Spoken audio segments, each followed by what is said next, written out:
மானம் குறையும் இன்னு மாசு படியும் இன்னு வீணா கதை முடிஞ்சு போச்சு.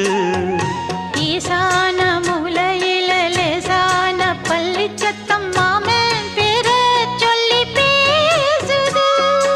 ஆறாத சோகந்தன்ன தீராம சேர்த்து வச்சு ஊரும் சேர்ந்து என்ன ஏசுது.